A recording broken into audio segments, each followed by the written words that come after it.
seorang lelaki memasuki masjid sebelum sholat Jumat. Lalu dia melihat dua orang yang sudah mendahuluinya di tempat yang biasa dia tempati, yaitu di saf pertama. Dan ketika lelaki itu sudah selesai sholat, lalu dia melihat orang tersebut sedang membaca Al-Quran dan terlihat dari raut wajahnya bahwa dia adalah orang yang baik. Setelah sholat Jumat, dia memberi salam kepada orang tersebut. Lalu orang tersebut berkata, "Apakah engkau membutuhkan sesuatu? Aku akan membantumu." Laki-laki tersebut pun tersenyum. Lalu ia menjawab, "Tidak, terima kasih wahai saudaraku." Lalu orang yang berada di samping kirinya yang bekerja sebagai petugas kebersihan di jalan menoleh seraya bertanya seperti yang ditanyakan si orang tadi. Lalu raut wajah si petugas itu menjadi merah karena petugas itu merasa malu setelah si laki-laki tersebut berkata, "Apakah orang sepertiku harus ditanya demikian?" Sehingga si petugas tersebut memberikan bantuan untuk hajatnya lebih dari kepentingannya. Kemudian setelah petugas itu keluar dari masjid, si lelaki itu pun bertanya kepada orang yang sedang membaca Al-Quran tersebut, "Siapakah dia? Apakah dia selalu melakukan hal tersebut setiap selesai sholat Jumat?"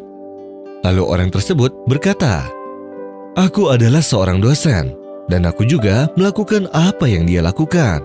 Aku tidak akan bisa menjadi dosen seperti sekarang, kecuali dengan perbuatan inilah yang sangat baik. Dahulu, aku selalu sholat di dekat masjid tempat kuliahku.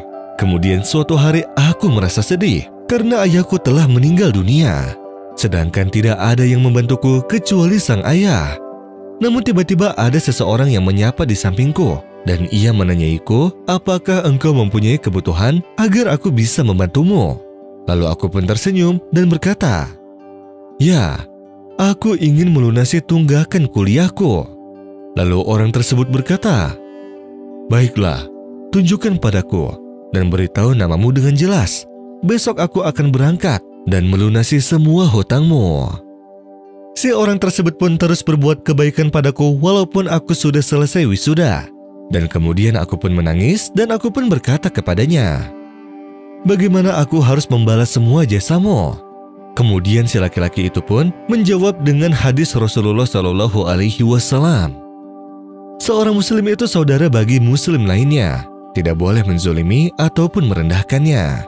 Barang siapa memenuhi kebutuhan saudaranya, maka Allah akan memenuhi kebutuhannya.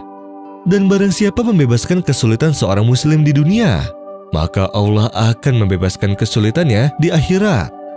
Dan barang siapa yang menutupi aib seorang muslim, maka Allah akan menutupi aibnya pada hari kiamat. Dan jika engkau mau membalas jasaku nanti, maka kelak engkau setelah selesai kuliah, dan kelak engkau akan bekerja, maka setelah selesai sholat Jumat, engkau tanyakanlah pada seseorang yang ada di masjid seperti apa yang sudah aku lakukan padamu. Dan jika yang ditanyakan itu mempunyai kebutuhan, maka engkau bantulah kebutuhan orang tersebut semampunya. Maka dengan itu, engkau telah membalas jasaku. Sebenarnya orang tersebut telah selesai melunasi tunggakan hutang kuliahku. Dan setiap tahun, aku berkunjung padanya untuk bersilaturahmi dan juga memberi kabar bahwa aku sudah bekerja. Lalu dia malah memberiku sebuah kecukupan yang tak terhingga, dan keadaan seperti ini terus berlangsung hingga harapanku tercapai.